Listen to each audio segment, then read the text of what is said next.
Assalamu alaikum. You're watching Views and News, and I'm Faisal Rahman live from our Islamabad studios. Today we'll be talking about Pakistan and India relations, and we'll be talking about the ongoing problems and issues in the Indian illegally occupied Jammu and Kashmir. We'll also talk about the current environment in which it is expected that Pakistan and India will talk. Earlier, there was this issue regarding the trade with the Indian authorities, and the government initially decided that they will buy cheap sugar, cheap cotton, and a couple of other products from India in order to bring the prices down in Pakistan. Now, the cabinet did not approve that. Now, that is what democracy is all about. They believe that as long as Article 370 is there, 35A is there is no room for any negotiation or talks with India. Now, a couple of very interesting issues that were stated by the Foreign Affairs Ministry today. We'll share that with you.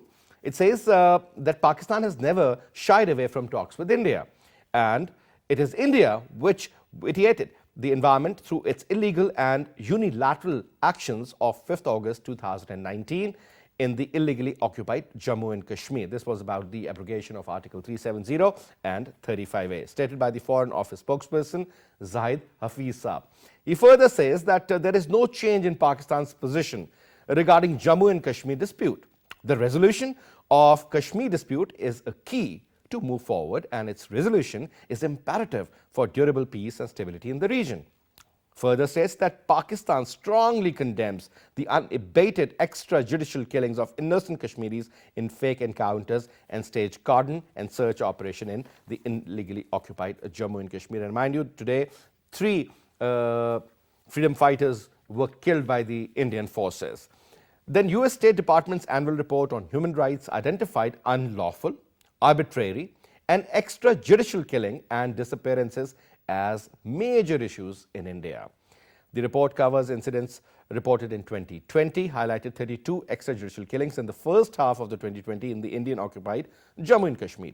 The official US report also referred to a study by the Jammu and Kashmir Coalition of Civil Society, which reported 229 killings and 107 incidents in the first 6 months of the year.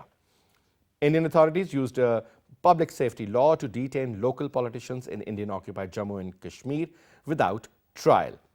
Those released were required to sign bonds agreeing not to engage in any political activity. Now, this is what so-called the largest democracy in the world is doing. No rights for the people living in the illegally occupied Indian Jammu and Kashmir. Now, to talk about this, I mean, there's a long list of very interesting questions which we have. To talk about this, we'll be having on Skype Dr. Talat Shabir Saab, expert on South Asia. Talat Saab, pleasure to have you on the show, sir. Thank you so much for your time. And we have with us Asif Durrani Saab. Ambassador Saab is a former senior diplomat. Durrani Saab, pleasure to have you too, sir. Thank you so much for your time. And we'll also be talking to Dr. Monas Ahmed Saab. He's an expert on foreign affairs and international relations. So let me put the first question to Dr. Talat Shabir Saab. First of all, sir, now we talk about the conducive environment. People were thinking that most likely the foreign minister who was there at the Heart of Asia conference might end up meeting Mr. Jaishankar, but it did not happen. But at least expectations are there, and people do believe that there is a very high possibility and the probability that the meaningful dialogue could resume at the higher level. Earlier, there was a delegation of Pakistan in India regarding the water dispute and those issues. So this is moving forward. A lot of people believe that maybe India is under pressure, perhaps Pakistan is under pressure, but sir, at the end of the day, war is not a solution at all. It is a problem itself. The only way forward at the end of the day, it has to be negotiations, negotiations, and negotiations. Your talk, Talat Shabir Saab. Thank you very much for inviting me to talk about this very important development. First of all, Faisal, I would like to mention that February and March were very important months with regards to India and Pakistan relations. For example, in February, we had a DGMO level contact where there was a ceasefire agreed. They agreed that we can go back to the position of our position agreed in 2003, and we can have peace along the line of control. Second development was when there was pleasantry exchanges between Prime Minister Imran Khan Sahib and Prime Minister Narendra Modi. So these were very important developments because there was, for continuously for a long time, we had a kind of stalemate in the talk. Not only the talks, but we were eyeball to eyeball along line of control, and there were kind of tension all along, and nobody was talking to each other. So that kind of atmosphere we had.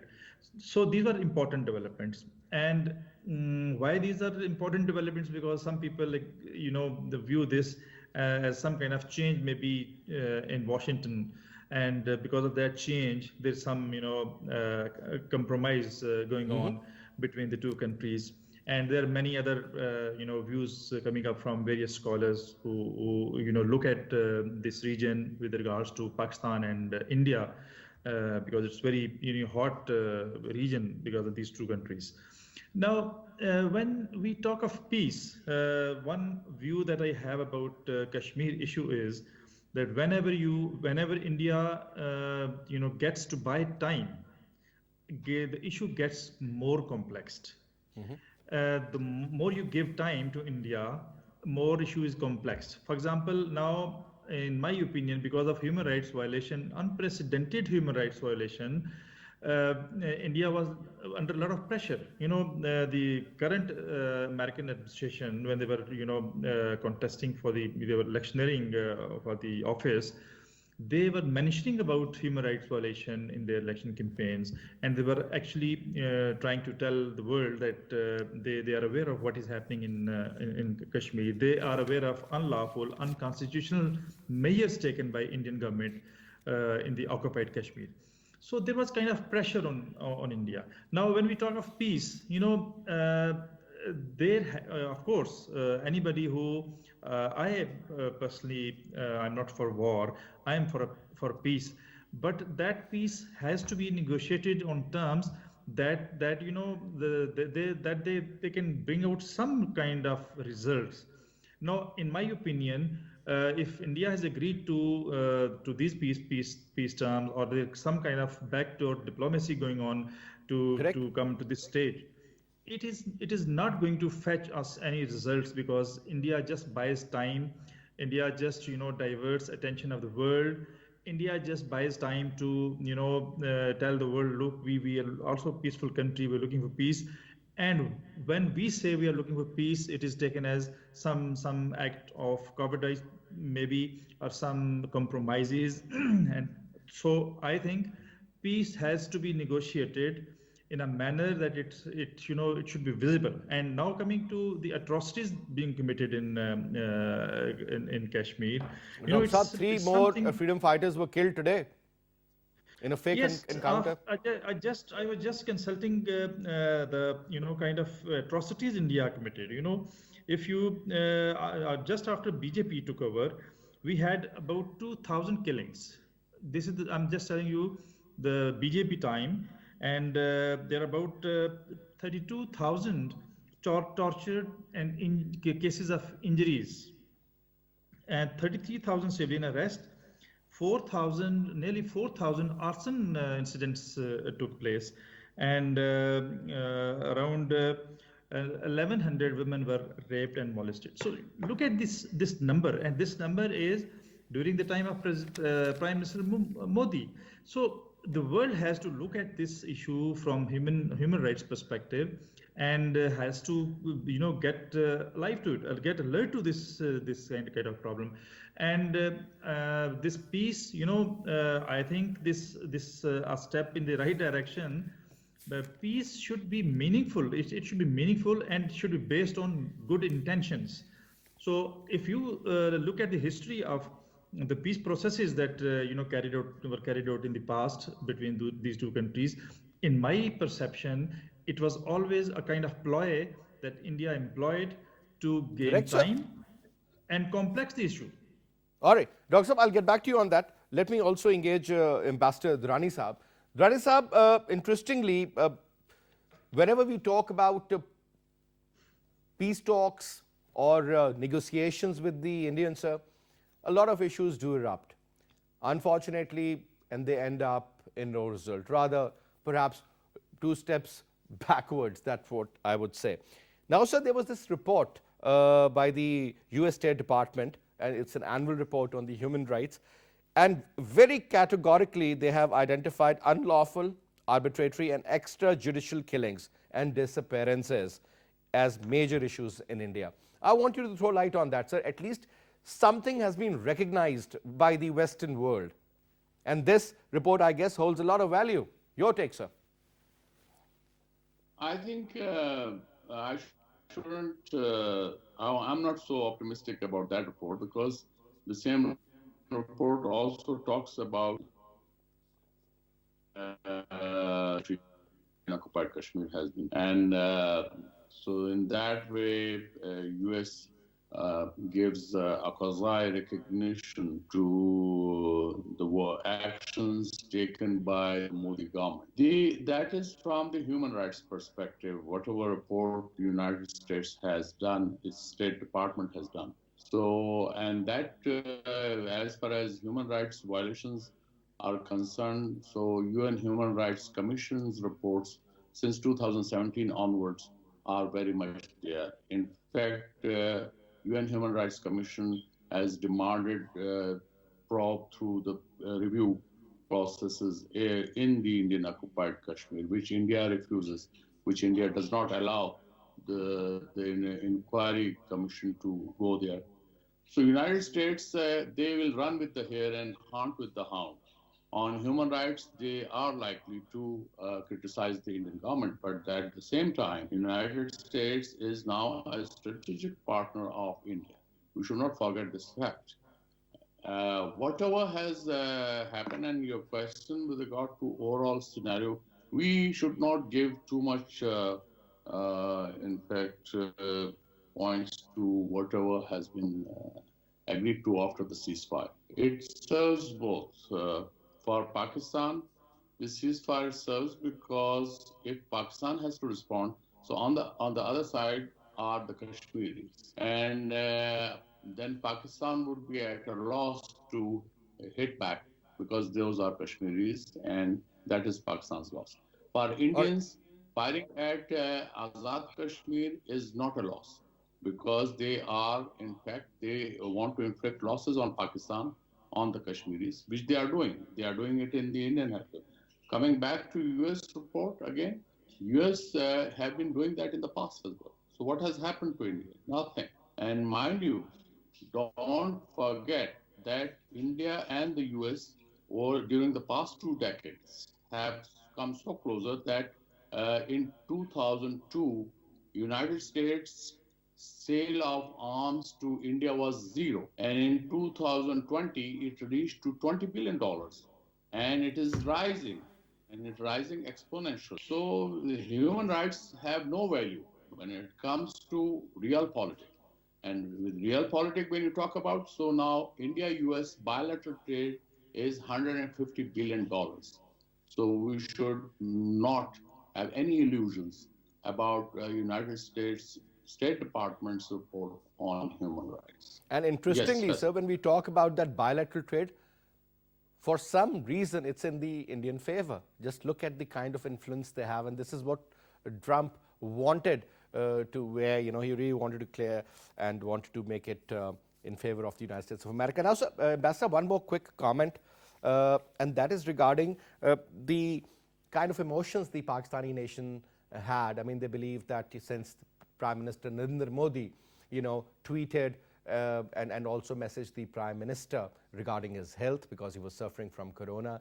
And then again, on the 23rd of March, you know, for the Pakistan Day, again another message coming from the Indian Prime Minister. So everybody thought that maybe perhaps things are going to move in the right direction. Maybe the environment is getting conducive for that kind of a dialogue, or perhaps things would sail smoothly now. But so, whenever I have had a word with any senior diplomat, because you the kind of people who understand these politics much better than we do. They believe that this is just an SOP, nothing is going to change, nothing is going to happen. This is just kind of a face saving. I want you to comment on that, sir. Well, I was not surprised. I mean, Mr. Modi's Twitter, expressing best wishes for our Prime Minister's health because our Prime Minister suffered from Corona. So that is a normal. Had he been suffering that, our Prime Minister would have tweeted about that. So nothing much to report about.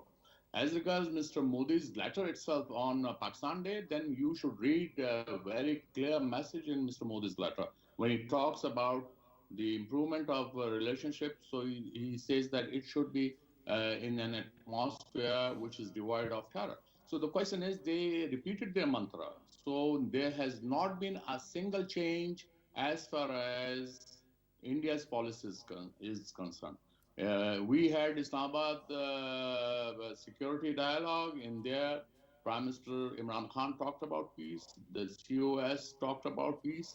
But Mr. Modi's response came after the Islamabad security dialogue, and in which he talked about terrorism. So that's why then Prime Minister had to respond to his letter and saying that we are for peace, but provided that we resolve all outstanding disputes, especially the Jammu and Kashmir dispute. So I think this is tit for tat going on, and I don't think, as far as real issues are concerned, there is any ice breaking taking place. All right. Yes. Now coming back to you, Dr. Saab, couple of points. Now, whenever we say that, rather the Foreign Office mostly issues such statements, they say that Pakistan has never shied away from talks with India. But an enabling environment needs to be created first. So when we talk about this enabling environment, that won't be the case that India is going to withdraw 1 million troops from the Indian illegally occupied Jammu and Kashmir, or they would, withdraw that Article 375 or 35A for that matter, or perhaps they would give the right to self-determination to the Indians, or the water issue would be solved, or the Siachen issue is going to be resolved, or perhaps a creek is going to be taken care of. The point is, sir, there are some very genuine concerns, and those are the real issues. So as long as the real issues are not addressed, conducive environment is impossible to have. Now, sir, in order to have that kind of a conducive environment, that benchmark from where we can start the negotiations, or at least some progress could be made, tell us about 3 major ingredients regarding the enabling environment or the conducive environment, as they call it. I think the term conducive environment or enabling environment is somewhat very difficult, or since we have a stated position, India has a stated position over Kashmir issue. We have some legacies of past, so there can't be. I know that there can't be any enabling environment created so suddenly. So some people think that if you can have trade with India, you can have people-to-people contact, you can have some activity on the sidelines, and you can have at least peace on line of control. So these can become an enabling environment. But you need to actually, in my opinion, set a goal that if you talk to each other, so what points you should talk about. Do you wish to talk about militaries operating in Azad Kashmir or in occupied Kashmir? Do you wish to have trade between India and Pakistan on the list? Like, for example, Ambassador Saab has mentioned about terror, because continuously India is now referring to they call conducive environment where there's no terror. So I don't think so there's any terror now. If that be the case, this is the right time to this is conducive environment to talk to Pakistan on peace. So since I think it's matter of intention also. India does, what do you think, by imposing 370, 35A, India has tried to create a conducive environment? No, they have not. They have tried to suppress the voices of Kashmiris. They have tried to suppress whatever resistance they had in occupied Kashmir. and they are committing atrocities to subjugate the local population in occupied Kashmir. So if we are looking for conducive environment, the first conducive environment from Pakistan's point of view would be that India should reduce number of forces in there are for 8 million people, 80 million people, there is 800,000 troops working in the in occupied Kashmir. So there are constitutional restriction on people. There's no internet. There's a social problems. There are atrocities. There are rapes. There are killings. There are tortures. So India is responsible to create kind of conducive environment to, in fact, give peace a chance. I think. First of all, both countries need to change a bit of position or principal position that they have taken for a long time. And India is a big country. India has more responsibility, and world also has responsibility to intervene and mediate between India and Pakistan. For example, to the whole world, India tells the whole world that it's a bilateral issue between India and Pakistan, and no third party should come in and come in our matters. So bilaterally, India is not talking to us. India is not willing to talk to us. India is not willing to negotiate. So you just imagine that they say it's a bilateral issue between India and Pakistan, and the world accepts it. The world accepts it because the world has in various other interests with India. The world sees India as a great. So that if that is the strength they have, sir, nothing is Yes. done on moral grounds these days. Yes. I don't think Yes. morality exists in the diplomatic world, sir. It's all about Yes. your personal interest. As, it's all about Ambassador your said, national interest. real- It's about the real conversion of the politics- interest, which leads the way forward. Now, Ambassador Saab, I would like you to comment on this very important aspect. I mean, recently there were reports that Pakistan might import sugar and cotton from India. But later on, the cabinet decided the other way around. Interestingly, I'll just give you one example. Earlier, you spoke about the bilateral trade between India and USA. Let's talk about China and Taiwan. They have political differences. They have got a lot of issues. But having said that, their bilateral trade is hovering around $180 billion. That's a huge number. But, sir, when it comes to Pakistan and India, where I think the potential could be, even under these given circumstances, the potential could have been around $50 to $60 billion. I'm talking about the bilateral trade between Pakistan and India. It isn't there, sir, not at all.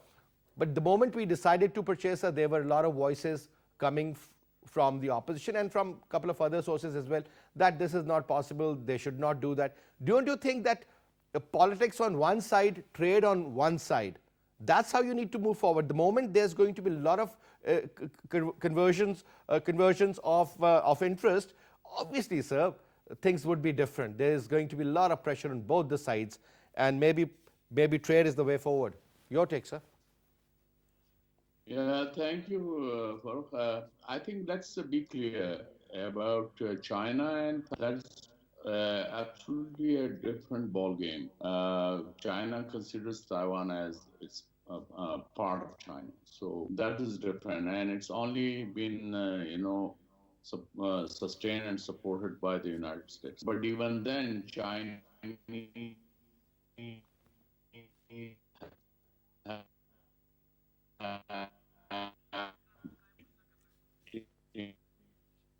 Ambassador Saab, your voice is breaking up, sir. Years of animosity with wars, 3 wars, and the tensions are. And I fully agree. China and India also have close to $90 billion of trade, but at the same time, it has suffered during the recent Ladakh dispute.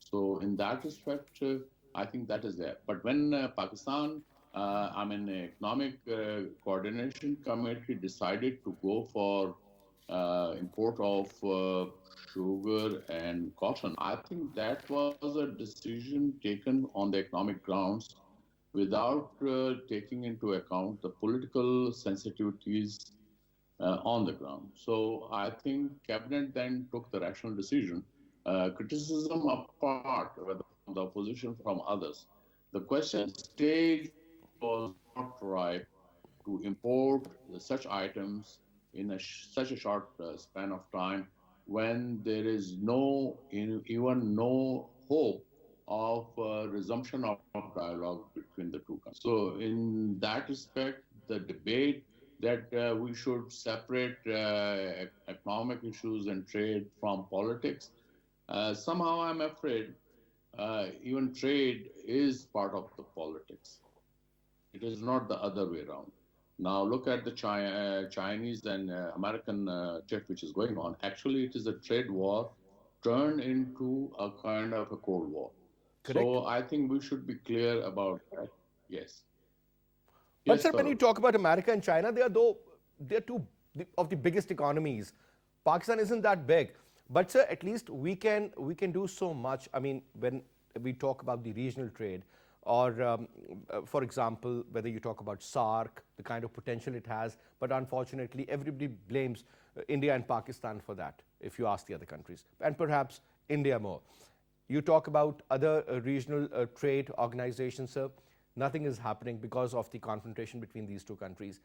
Uh, do you think, sir, is there any way forward that there should be a proper mechanism that these issues would be, talked about on yearly basis or biannually basis, and that's how we'll proceed on various other problems as well, including Kashmir for that matter.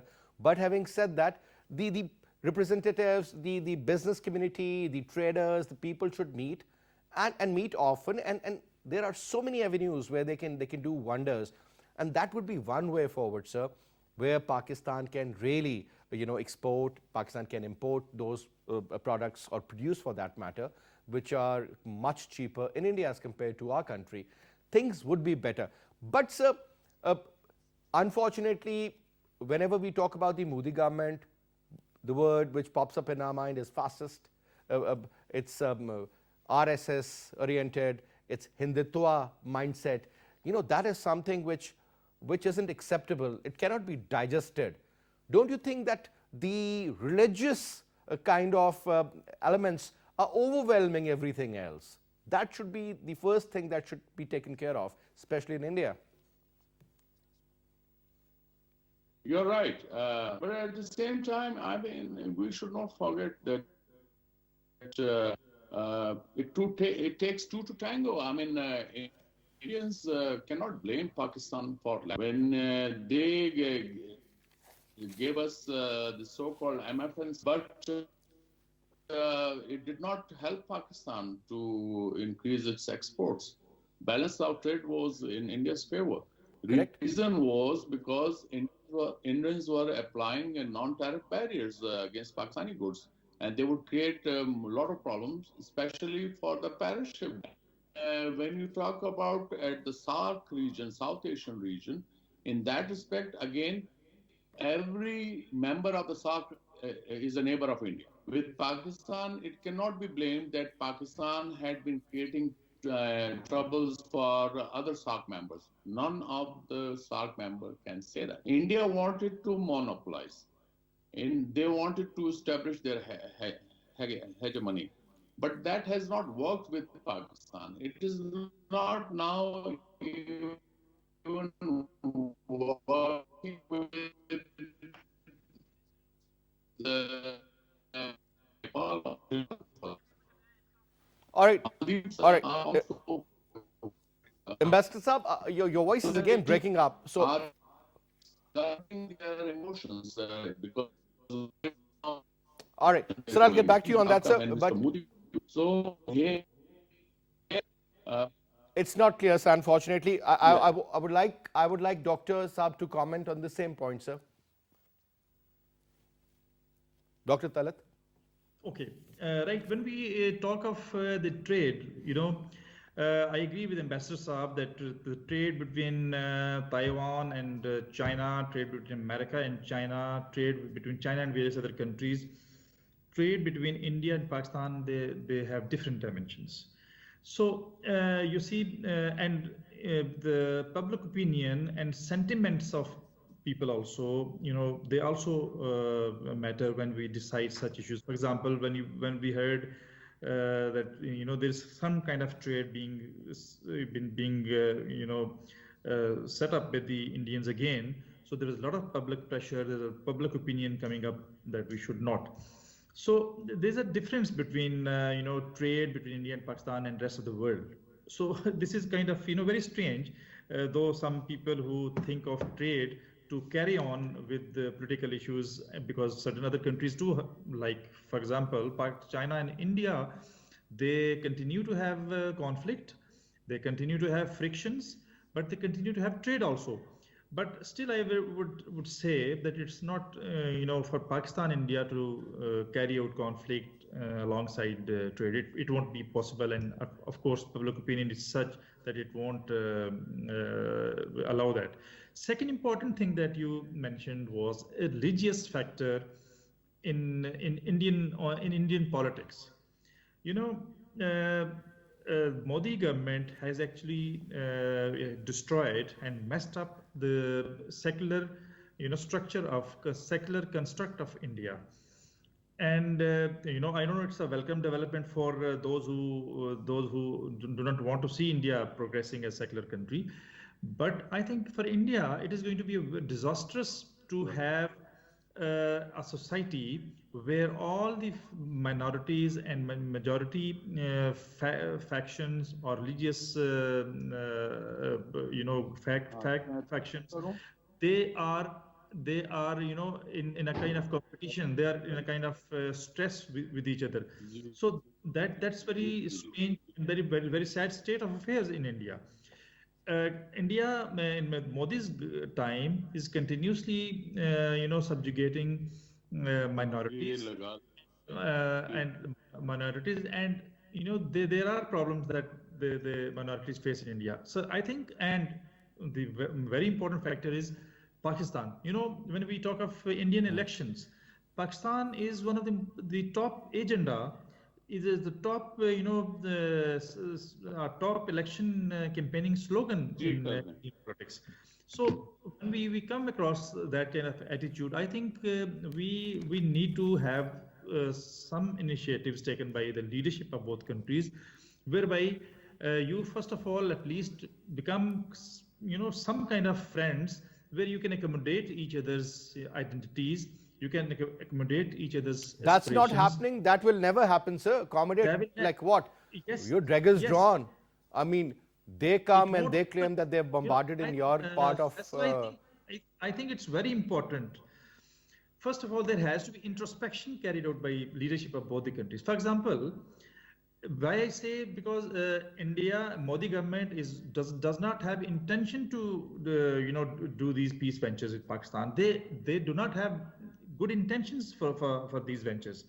So when you do not have intentions, for example, if I'm a Modi government, I'm part of Modi government, and I want a peace with Pakistan, so I would tell them, okay, let's come and talk frankly, and let's talk, let's sort out what are the impediments to our peace in this region and peace between both the countries. So I think when it is they do not have good intention to carry out the peace process, so it won't fetch us results. It won't serve the purpose. It's just time buying tactics. It is just diverting world's attention. It is just diverting the attention of the masses in India, and it's just a ploy. We must understand, and if you need genuine peace, you need to have genuine intentions to sort out these problems. All right. Now, Ambassador Saab, there were reports that Indian authorities used a public safety law to detain local politicians. We all know, starting from Mehbooba Mufti to Yasin Malik for that matter, so many other senior politicians, they've all been either in jails or they were under house arrest. Now, the interesting part is that under these kind of circumstances, I mean, those who were detained earlier and they were released on one very important requirement. That requirement was to sign bonds agreeing not to engage in any sort of a political activity. Now, the interesting part is that, sir, isn't this super unfair that the political people who are talking about the rights of their you know, people from their constituencies, and interestingly, they are talking about a very fair argument, and that is about the right to self-determination. I'm not saying that India is going to grant that, but what I'm saying is that the way these people and their ambitions, they've been squeezed by the Indian authorities, it seems as if they are not even human beings, the way they are treated. Look at Yasin Malik Saab, sir, he's so sick. Correct. Ambassador Saab. You're right. But When well, it comes to, when- sorry, am I audible? Yes, sir, you are. All right. You're right, you have said it, but when it comes to pro-India Kashmiri politicians, so no one believes them, whether it is in the occupied Jammu and Kashmir or in Pakistan. So you have to take their statements with a pinch of salt. And their true colors came out very soon when they talked about under the Indian flag, especially Farooq Abdullah. Even Mehbooba Mufti, when they talked about ceasefire, and then she praised Mr. Modi's letter, and that letter was very much full of venom. So in that respect, I don't think that we can ever believe in the pro-Indian Kashmiri politicians. And when you talk about intentions, they don't have. And herein lies the lesson for Pakistan that more than intentions, you have to build the capabilities. Now, those capabilities are, whether it is in the security arena or in the economic field, those are to be built. So that's why you can negotiate. Chinese had the capability. So whatever Indian action was after the 5th August 2019 on Ladakh, when they issued the map, China took strong exception. And when Indians tried to be over smart, and they thought, and their Home Minister Amit Shah said, we will take back accession from China. So I think Chinese gave them a message, whatever happened in the Galwan Valley and in the Ladakh region. So I think it was the Chinese capabilities which actually won the day. So here, lesson for Pakistan is we have to build our capability, both military as well as economic capability. How we do that, I think we have brainy people here. We have people with full of wisdom. They are talented people. They can do it. The main question is the will. So we have to demonstrate the strong will. And once our military and economic muscles are strong, which definitely India will try to harm it by all means, but we don't have to give up. We haven't given up during the past over 73 years. We will not give up even another 100 years. This is not the question. We are talking about the nations, and they can be patient, but they persevere. So we have to persevere. Yes, Farooq. But Ambassador, there's another point. I mean, you talk about Kashmir, we talk about Kashmir, the Indians talk about Kashmir. They believe that this is their very integral part. We believe that this is our jugular vein. How will we move forward then, sir? And the interesting part is that unfortunately, when both the countries claim on that part of the land, and we believe that there should be a proper plebiscite, and that's how it should move forward, Indians do not allow that because they do understand, and yet they are making a lot of demographic changes. They are issuing a lot of licenses for Hindus and non-Kashmiris to settle there, buy their property, look after the affairs there as well. So this might change the entire scenario perhaps after 5-7 years. Your apprehensions are correct. That can happen.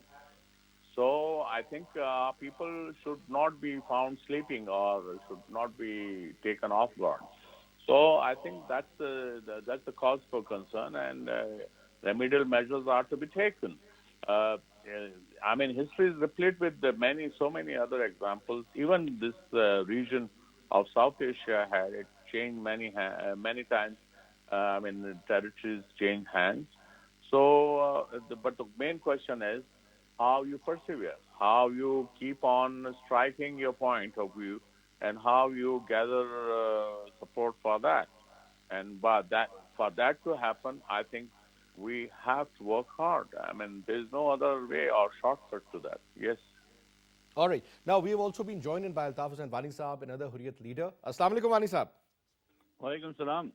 Wani Saab, thank you so much for taking out the time and talking to PTV World. First of all, sir, your take on two very important subjects. One, about the killing of 3 innocent Kashmiris today. And the second, about this very, very unfortunate, kind of a confusion, whether we will be talking to the Indians would be talking to us, will we move forward? Our diplomatic community primarily believes that this is not going to work out. Your take? You see, first of all, what happened today in Indian-occupied Kashmir is not new thing. The killing spree is on in Kashmir since last 3 decades or more than that. So it is continuing, and in that way, we found some good news that India and Pakistan had a ceasefire on the line of control, and then we saw some diplomatic initiatives that India and Pakistan is going to talk on different issues. But the thing is that the talks between India and Pakistan, we have seen in past also, lots of rounds of talks happening between the two countries, but no solution to the Kashmir problem, which is the main problem between the two countries. We were of the opinion that until and unless India and Pakistan talk on Kashmir, they talk on the resolution of Kashmir, there should be a time frame on the dialogue between India and Pakistan, and only by that way, and India has to stop what she is doing in Indian-occupied Kashmir. The way they have carried out their operation in Kashmir, the way they have been issuing, as you were talking about, the domiciles to the non-state subjects, and changing the demographic character of Kashmir, and also by dismantling the state of Jammu and Kashmir into 2 different union territories, and also taking some administrative measures. Now you can see in Kashmir all the officers or administrative officers, they are from India, and none of the Kashmiris on a key position in Kashmir. So these things are very much concerned about people of Kashmir, and so we, as the dialogue is the only way to resolve the problem, but Pakistan has to see that whether this dialogue is India ready to talk on Kashmir? Has India agreed to any of the elements that they are going to revoke what they have done on August 5th, 2019? And if they are ready to do it, there is no harm in it that India and Pakistan should talk. As Kashmiri, I say, we have been always advocating a peaceful dialogue between India and Pakistan, and also inclusion of the Kashmiris from the both sides of the line of control in that dialogue. Only then we can reach an agreement by way we can achieve the peace in the region. The peace, all the peace initiatives which are to be taken, and the peace in South Asia, especially in this region, goes through Kashmir. If Kashmir is not negotiated, if Kashmir is not discussed, if people of Kashmir are not Sir, taken Kashmir into should be consideration- discussed. Kashmir is always discussed. That's the major agenda. Our prime ministers are grilled if they do not talk about Kashmir in an appropriate manner at the UN General Council. But what I'm saying is that, don't you think that, I'm just asking you this question, that we need to talk with India. India is a strong country with a huge population. It's an atomic power. You can't snatch Kashmir away from them on the basis of power or military. Let's be very honest. When it comes to the reality, sir, things are very different. Emotions are there. But don't you think that in order to sort of negotiate, to talk, to come up with your own version and listen to their version and, have a comprehensive dialogue, and let's see where it leads? Because I think Kashmir issue is even complex than one issue. Faisal, you see, I'm of the opinion that it's true that dialogue is the only way to resolve the Kashmir issue or all the outstanding issues between India and Pakistan.